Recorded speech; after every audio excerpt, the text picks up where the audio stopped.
Hey folks, you'll have to forgive the camera setup. It doesn't have a very good refresh rate because it's not a very good camera. I don't really like when people online complain about their video setups, but because their opinions don't matter, but mine does. Anyway, the audio is all that matters here because today I'm going to tell the story. And actually, I'm not just telling a story. I was having a conversation with a friend of mine earlier about identifying opportunity and picking timing to pursue something that you've identified. And this isn't like about stock picks or what. I mean, none of that junk. This is like a general, like in life thing. How do you recognize opportunities? And thinking about that reminded me of this weird thing that happened to me years ago. I used to live in Israel, the northern part of Israel. There's a town called Nahariya on the coast there. On the coast. The whole country is nothing but it's like a beach. But anyway, there's tons of Russian immigrants that were living there. And I was working a summer job for a couple of months up there. And in that job, I'd go to work at like early. It was at a factory, so I'd go in there about like 4 a.m, and I'd get off about 2. And that worked out really good for me because I had the whole afternoon to myself, and I'd go to the beach with my buddies, and it was a nice summer. Anyway, about a month before I left and was going to go back down south, we're walking to the beach one day, and on the path there on the road, there's a shoe store, and this new girl was working there I hadn't seen before, and she was like pretty. So, you always notice this stuff subconsciously as a dude walking around, because that's half of what I was doing anyway, was going to the beach and meeting girls. So there's one at the shoe store, and you make that mental note, like, oh, there's a cute girl there, and then you're talking with your buddies, just moving along, and this girl like comes out of the store and grabs my arm, and she looks me right in the eyes, and she goes, "This is beautiful. This is Rosso." But I didn't know what to make of that. So I tried to like greet her, like say hi, like find out who she is, and tell me your story. What are you? Who are you? And Hebrew, German, English, nothing, man, nothing worked. I guess she only spoke Russian. Anyway, she couldn't speak anything I could speak, and I couldn't speak anything she could speak. So we're just kind of stuck there. And that was a really unusual experience. Usually somebody knows somebody knows something that somebody in your group knows, and you can kind of talk, especially in that part of the world. But anyway, didn't work out for me that time.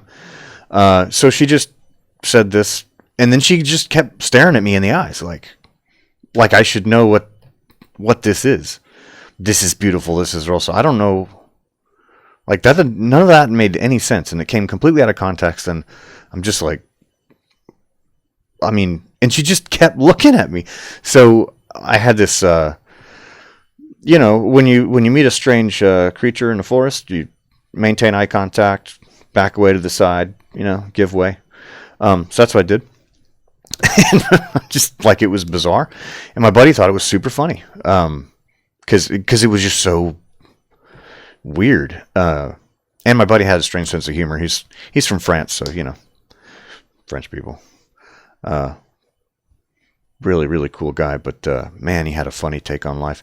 Anyway, we move on out of the beach, whatever, do our thing. Next day, same situation. I'm on the same road going down to the same place. And that same girl came out and she grabbed my arm again. But this time she was like, that Soviet interrogator thing, because I guess that's what was going on. Red Sonja fucking grabbed my arm, and she's, "This is beautiful. This is Rosso." She's like really, really serious about this. And because, clearly it's serious things are happening. And man, it was so weird. I'm just like staring at her, and I'm trying to be polite. My buddy's trying not to die laugh. He's like having difficulty containing himself because he thinks this is so much more funny now than it was the day before. And I kind of played it off like, yeah, okay, beautiful Rosso, all right, sure, bye, and I left. And in my mind, her name's now Beautiful Rosso. So anyway, next day, Beautiful Rosso comes out and she grabs me again. Same thing, except that like she's more gentle this time, like nice. Sometimes she'd be hyper intense like that, and it'd be like this creepy little like cat standoff for like 5 or 10 seconds. That's a long time to just be like staring at somebody. That's a super uncomfortable length of time to just kind of like lock eyeballs with nothing to say that means anything except for Beautiful Rosso. And so I like this became like a daily routine for a month, a solid month. This happened. And Etienne he just always wanted to be with me to see this because it was like the funniest thing to him that could possibly happen. If we had smartphones, like this was like 1999, if we had smartphones back then like we do now, I'm sure we would be laughing about the original video, which, because we don't have one. But anyway, so this goes on for a straight month. At the end of the month, a guy I was going to be working with down south he was born in Ukraine and had immigrated to Israel. He spoke Russian pretty well. He was with us, and we're walking down the lane there, and that girl comes back out and tells me all about the Beautiful Rosso again. And this Ukrainian guy asks her, I don't know exactly what he said, but he started talking to her in Russian. And dude, she just like she piped right up and just started talking, and it's just like PKMs. And that went on they talked for like, I don't know, it felt like a while. Anyway, he's like, hey man, this girl has been trying to get your attention and pay you a compliment. She's trying to tell you she thinks that you're handsome and that you remind her of this soccer player named Rosso that she thinks is a good-looking guy. Like, I guess that was the example case she was trying to present. She didn't know the word you.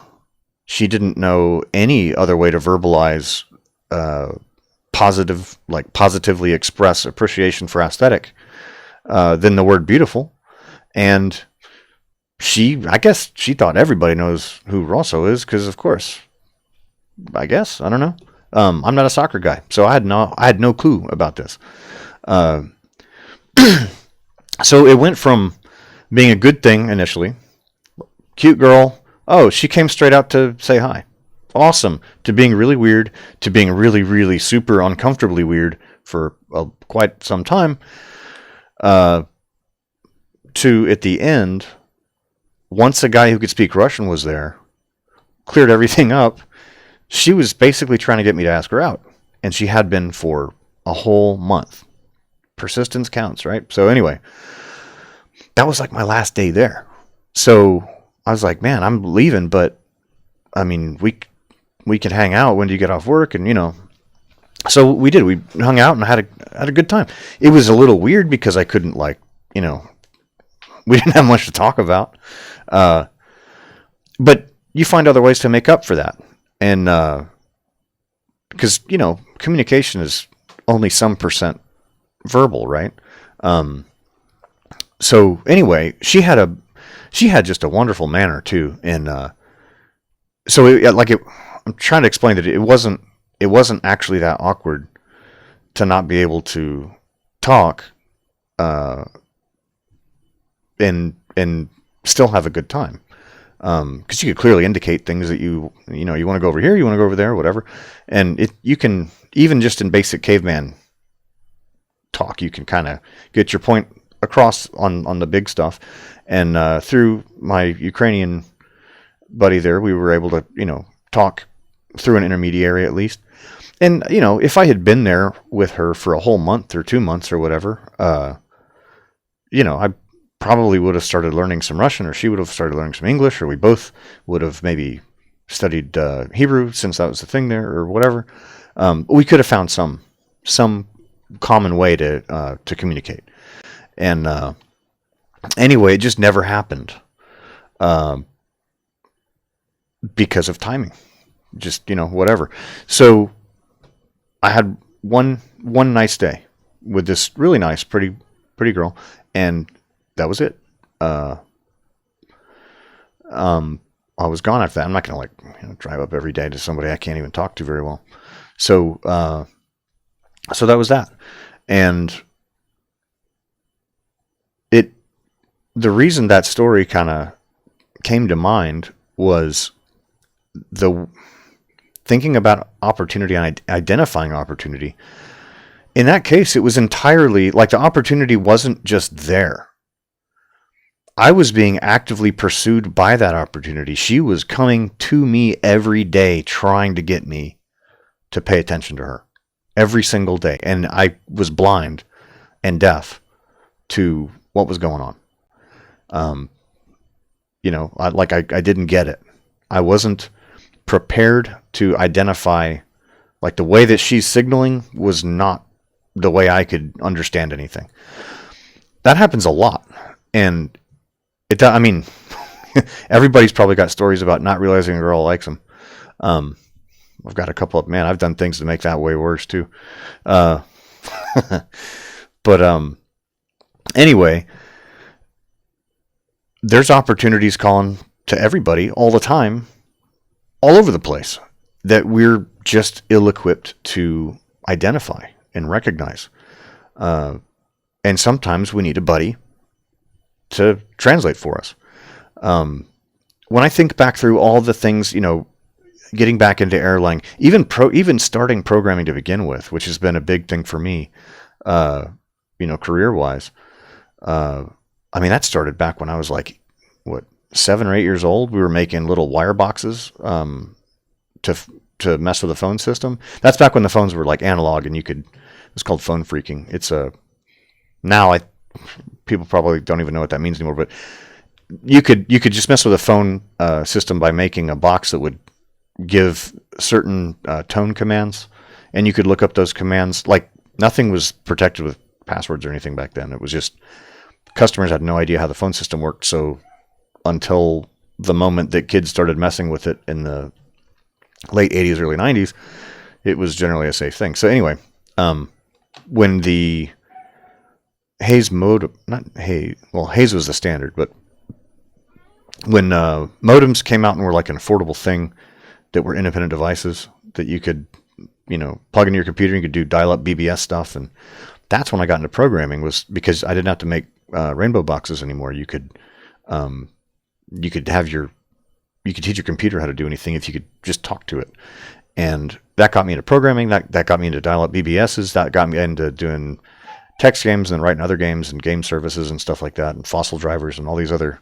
I mean, most of that stuff doesn't even exist anymore. But it was the doorway to other stuff, to opening my eyes to recognizing that there's other things out there. All of that knowledge came from other people, directly. There was no textbook on any of this. I didn't learn how to program from books. I learned how to program from other people that were trying to figure out how to program, and together we kind of screwed things up enough times until we could make things work. That I haven't really considered that until today. That how influential other people are in getting you where you are. The reason I even went to Israel in the first place had to do with other people. Most of my time, the way that I wound up going into special forces from the infantry was about meeting people. I live in Japan now. The way that I wound up here, God, life will just take you all these crazy directions, right? None of this is planned out. It's all through meeting people, and then not just meeting them at a surface level, and not meeting people at the level that a lot of social media and Tinder encourages, but finding out what's in that person, what's their model of the world that they've built up throughout their life, and what have they learned, and who have they met, and what do they see, what opportunities do they see in front of them, what do they think? that's been that's the most powerful thing in terms of opportunity identification is making sure that you can gain the skills, learn how to see the things there are by having experience in a lot of different disciplines. They say the Renaissance man's dead. Nobody can know everything. One, I think that's garbage, because the more we learn about a subject, the simpler it becomes to explain. But second, it's absolutely true that you cannot over-specialize, especially today. We have so many tools at our literally at our fingertips. And people squander it. They just squander it, and they put themselves in this like hopeless mode where there's no opportunities, nothing good ever happens, and woe is me. They throw a little pity party, and then, of course they miss out on everything, because, if you suck, life sucks. That's like how things work. So don't suck. Meet people, find out about things, learn stuff, get interested. It's okay to be interested. It's not childish to be excitedly interested in a subject, and it's okay to have hobbies too. There's more to the internet than porn and video games. How do people even have time for? I get that's maybe why people probably waste so much time now on entertainment, that they don't the world looks closed to them. Maybe that's part of. Maybe there's a societal syndrome with this. It relates to the my favorite explanation for the Fermi paradox is, maybe as intelligent beings become more intelligent, they create virtual experiences that are more engaging than reality to a significant percentage of them. So maybe they're not signaling. They're not interested in reality anymore because they're online. Basically, maybe that's the answer to the Fermi paradox. Maybe the aliens are all over the place. They're just all playing DayZ right now, or WoW, or whatever. Everybody's online playing World of Warcraft or watching porn. Nobody's looking at the universe at large because it's less interesting to them than the virtual worlds that they've created for themselves. Maybe that's a thing. Maybe that's the great filter. Anyway, getting back to opportunities. You have to open your eyes, and you have to, it's kind of like language. You have to be able to interpret what's in front of you. You have to know the language that thing is signaling you in. If I wrote a sign, your best opportunity is this way, and I wrote that sign in, Japanese, and you don't know Japanese, it would just be like a sign. It could mean anything. It could say, coin laundry this way. You don't know. The world could be calling out to you. Come try something. Come try this out. It's a cool thing. It's a good opportunity. And you're just not equipped to interpret that signal in a useful way. Just like I had no idea what that girl was saying. An opportunity was literally grabbing me by the arm every single day. And I never got to know that person, really, because I wasn't equipped to see the signal. So equip yourself to see signals. Learn as many things as you can. Get to know people. And, I would say diversity, but the D word has become this silly thing now that's like, it's become a ridiculous word that means like races and colors matter. And that's not at all important. Imagine a future where we can live edit our bodies, so you could become whatever, and so I could become a different race actively or something like that, or we move on to a state where biomechanics and mechanics and biology and biotech, they've all merged together into one thing. And so humans aren't even really human anymore. We become sort of wet robots. At that point, where would you make your diversity argument? Diversity has nothing to do with race and everything to do with experience, background, point of view, and responsibility. When you're responsible for something, that totally reshapes your view of the world. which is why you behave differently when you're a project leader versus when you are a project worker. Unless you've been a leader before, it's hard to understand how important some things are to that guy. So, your perspective changes a lot. So have as many experiences as you can, meet people, listen to other people's ideas and things. And, wherever beautiful Rosso is, I'm glad that she was able to, in a very belated way, give me this lesson, because it's an interesting insight. At least for me, I think it's interesting, and it's been fun contemplating this. So that was what was on my mind just now, and people are bugging me to record things that are on my mind for some reason, so that's what I'm doing. So that's all I got for now. Bye.